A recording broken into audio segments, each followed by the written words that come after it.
Bonjour à tous, c'est Pierre-Alexandre pour Technoid. Aujourd'hui, on va revenir sur l'annonce du HTC 10, le dernier haut de gamme de la marque, qui est censé signer un renouveau, même si je trouve que ça se repose un petit peu sur leur laurier, et on va voir ça tout de suite. Au niveau des caractéristiques, donc on se retrouve avec un écran de 5.2 pouces, donc Super SLD en 2K, donc 1440 x 2560 pixels.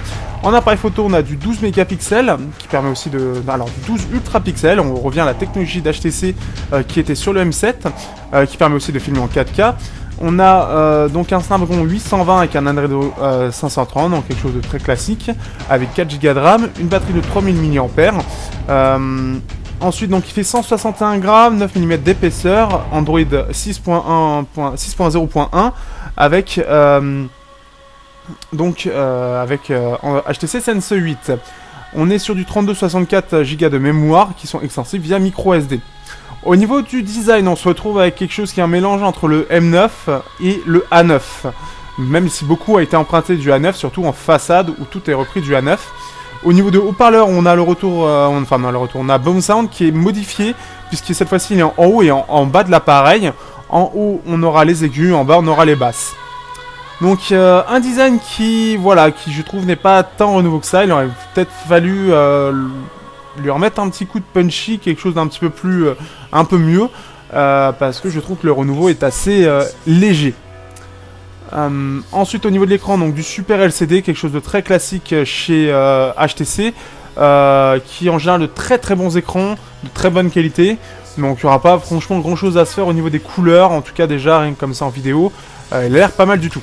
Au niveau du son, alors on a Boom Sound comme je l'ai dit. Au niveau de la prise jack, on va pouvoir régler selon ce que nos oreilles entendent, un peu comme ce que fait le Galaxy A5 et S7. On va pouvoir régler les fréquences et en fait l'appareil va augmenter les fréquences que l'on entend moins pour rééquilibrer le tout. On a même des intras qui sont offerts dedans à voir la qualité de ces derniers, même si normalement ça devrait être vraiment de la bonne qualité.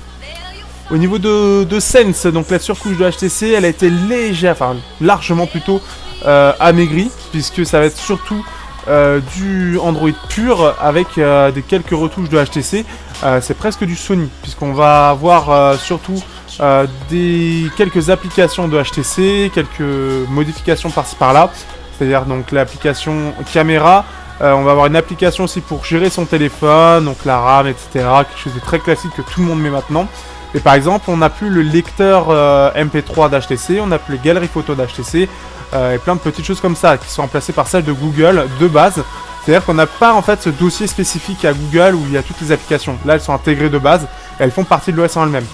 Pourquoi pas, même si ça perd un petit peu de son intérêt, la surcouche HTC perd un petit peu de sa personnalité. On va pouvoir quand même modifier ça via des thèmes pour lui donner un peu plus de personnalité par rapport à ça, mais c'est vrai que on perd vraiment un peu le côté personnalisable d'Android. Au niveau de la caméra, donc on est sur de l'ultra pixel, on revient à cette technologie qui avait été abandonnée et qui revient en force avec du 12 ultra pixels, ça a l'air pas mal du tout. Le tout avec un stabilisateur optique et même à l'avant, donc on a un 5 mégapixels mais qui est lui aussi stabilisé. Donc il y a pas mal de petites choses supplémentaires, donc on a le ralenti, photo autoportrait, vidéo autoportrait aussi. On va pouvoir régler pas mal de petites choses, des trucs assez classiques, mais le truc assez positif, c'est qu'on va avoir droit à la possibilité du retour, d'utiliser HTC Zoé. Zoé qui a eu un parcours assez, montagne russe on va dire, puisqu'il était sur le One M7 au départ, il est passé ensuite en M8, M9, pendant ce temps il est passé sur le store en application à part. Il a été largement modifié et il revient intégré à l'appareil photo pour faire différents montages, etc. Un parcours assez particulier, mais bienvenue à Zoé, bienvenue au retour de Zoé, qui va permettre de faire des petites choses supplémentaires. Comme on peut voir, ça va être assez personnalisable, il y a pas mal de petits modes, à voir l'utilité de chacun, et à voir s'il n'y en a pas trop non plus, parce que certains ont tendance à en abuser. Donc quelque chose qui quand même est plutôt pas mal dans l'ensemble. Après, qu'est-ce que je peux dire? Donc on a aussi le lecteur d'empreintes, on a la disparition de la barre HTC qui prenait beaucoup de place et qui cette fois-ci a disparu. On a un lecteur d'empreintes sensitif qui normalement est très efficace. Pour avoir testé rapidement sur le A9, c'était très efficace. Donc ça en fait quelque chose d'assez intéressant. Après, qu'est-ce que je peux dire réellement de cette annonce? Bah, personnellement, il y en a beaucoup qui sont contents du retour de HTC. Personnellement, je suis pas sûr qu'il soit réellement convaincant.